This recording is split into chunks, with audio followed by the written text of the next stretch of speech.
Hey friends, greetings from the middle of the Saudi Arabian desert. I'm in a little place called Alula, and more on that later in the video.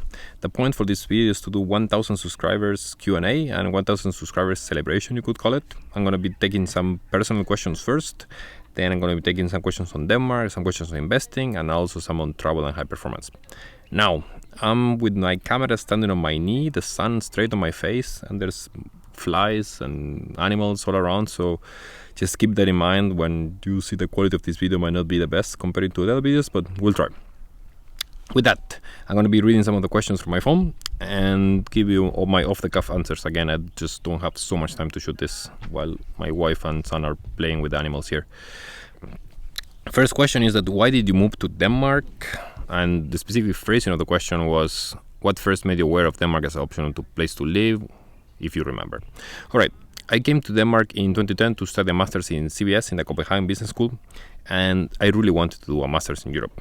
As some of you know, I'm from Argentina, and I had done my exchange in Vienna. I loved it so much, I was like, okay, I need to come back to Europe. And I chose Denmark for three main reasons. The first one is that the university was free. If you're a European citizen, it's free. Second, I wanted to go as soon as possible to Europe, and from all the options I had, Denmark was the one that I could just get like super fast. Got the other, for example, options I had, which I can go back to Vienna, Netherlands, and so on. I had to wait 1 more year because of exams and so on. But like basically, like that was something that I had already right here, right now.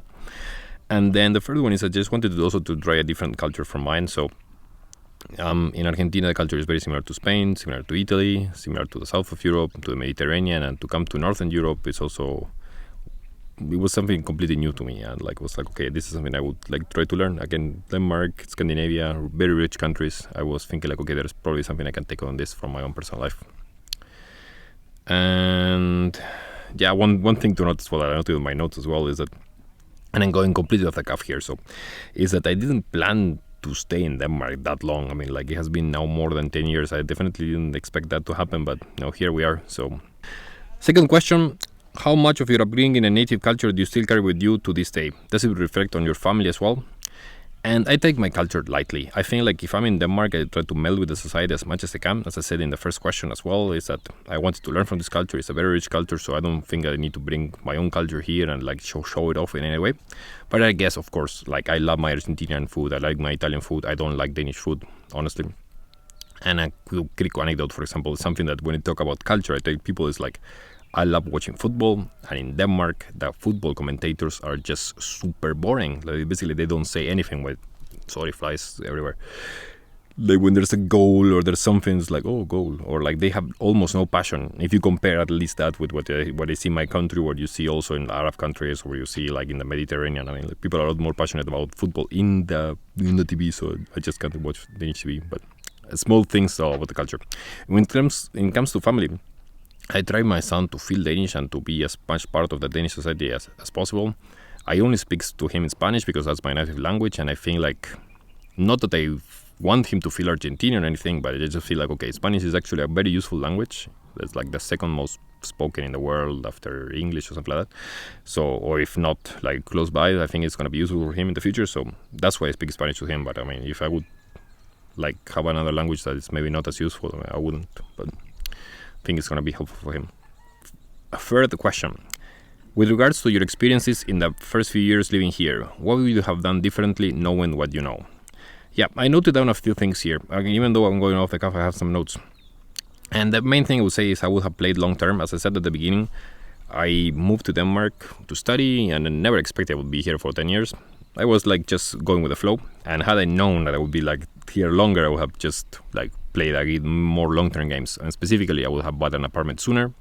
I would have started to learn Danish seriously sooner, because at the beginning I was like, okay, I'm not likely to stay here for that long, so it's not really worth to spend a lot of time on this. But again, there's a video I'm making about this coming up soon on my structured approach to learn Danish. So it's something that you might find inspiring. But in the meantime, yeah, we should have started that sooner. And also, I would have been more focused on making friendships with locals instead of with expats, because when I was in school, for example, my best friends just left after 2-3 years in Denmark. And I spent a lot of my, let's say, relationship investments with them because I really like them. But at the same time, yeah, okay, maybe I should have spent more time with people that were planning to stay here. And same even now, right? I still have like friends that just leave the country, and like I should spend more time with the people that are staying here. But yeah, that Next question on politics, actually. Thoughts about the Danish political parties? Any tips on who to vote this year? So I got asked this just before the municipal elections, and I shot this after the elections. But just to say here and to make it clear, I want to make this channel as non-political as possible. So there's a lot of information about the political parties online. So I suggest that you check that. There's like a lot of political parties which has their own platform and what they stand for and so on online. So yeah, see what fits to you. Specifically for me, I will keep my political opinions to myself.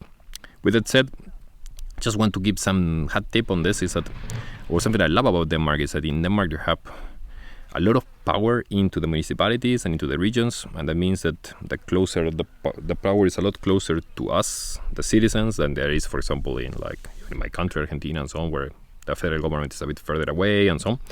So, and that's good. And what you might want for a municipal election might be different from what you want for a national election. For example, in my case, I care a lot about things that at a high level might be one party, and then at the local level might be a completely opposite end of the spectrum. So keep that in mind as well.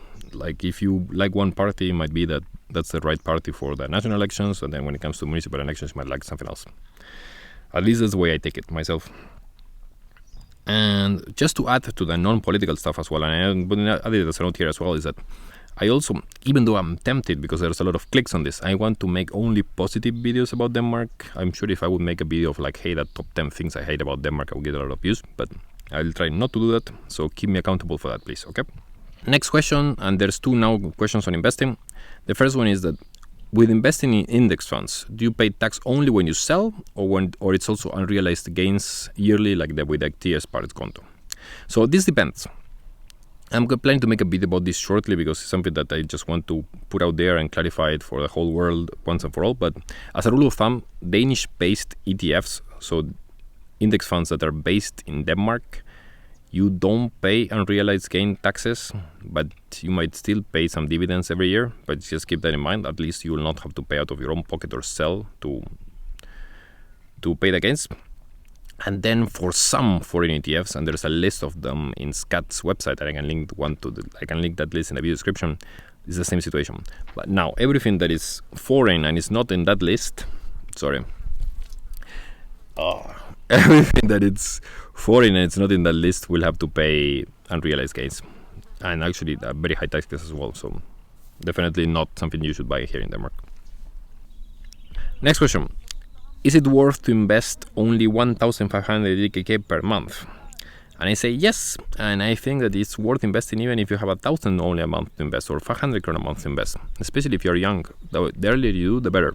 Of course, you will not get the super benefits of compound interest that you will get when you have a lot of money invested, but even 1,000 a month, that's 12,000 a year, and if you multiply by multiple years, if you start when you're like 22, 23, I mean, that can end up being a lot of money. So of course, go ahead and do it. And for this, for example, the Nordic Smartest of Sparring can be a good option. Again, you don't pay fees, so you don't need to worry about that, okay, the 39 krona fee or whatever the fee is in order to buy a stock or a fund and so on will kill you. Don't worry about that.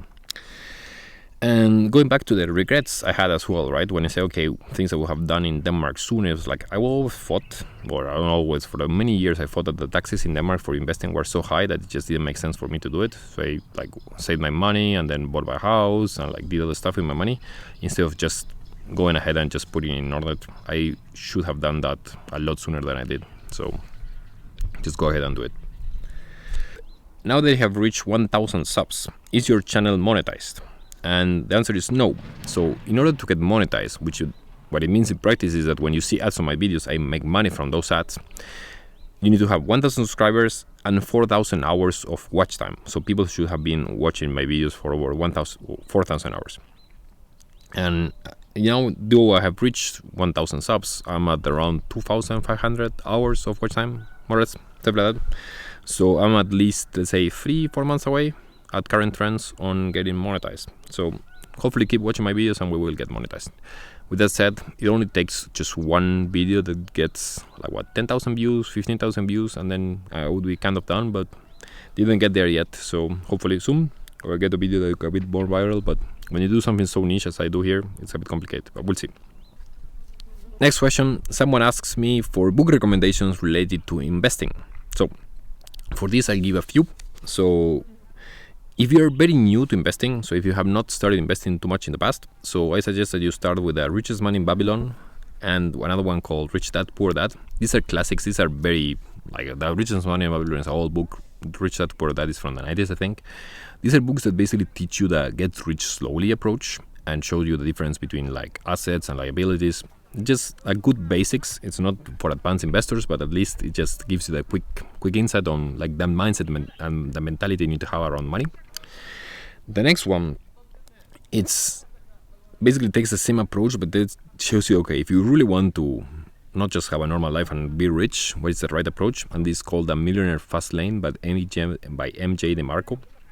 And this is a good book. So I read it back like 3-4 years ago, and then I read it again this year, not long ago, and I want to make a video about it. But the key takeaways, and I note some of them here, just so for you have it in advance, is that this Millionaire Fastlane book basically tells you like, okay, you should aim for wealth now. You should basically aim for wealth when you're young, because at the same time, it's like what you want is a trifecta of you want time, you want money, you want health, and when you're old, you likely don't have health. When you're like a parent, you have less time, but you have money. So how do you get everything at the same time? So like, try to be focused on wealth. So that's pretty good, and also gives the perspective of, okay, yeah, there's a get rich easy and there's a get rich quick. So get rich easy will not work, but get rich quick can happen. So and get rich easy means that, okay, it's not that you just buy the latest crypto and you get rich. I mean, very few people do that, right?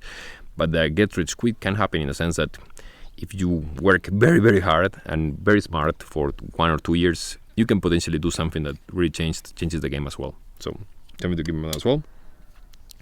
And the last point is that you can become a producer instead of a consumer. So one of the reasons I do these YouTube videos or I do my writing and so on, even though I don't make any money from it yet, is that potentially in the future I will. And it just helps me.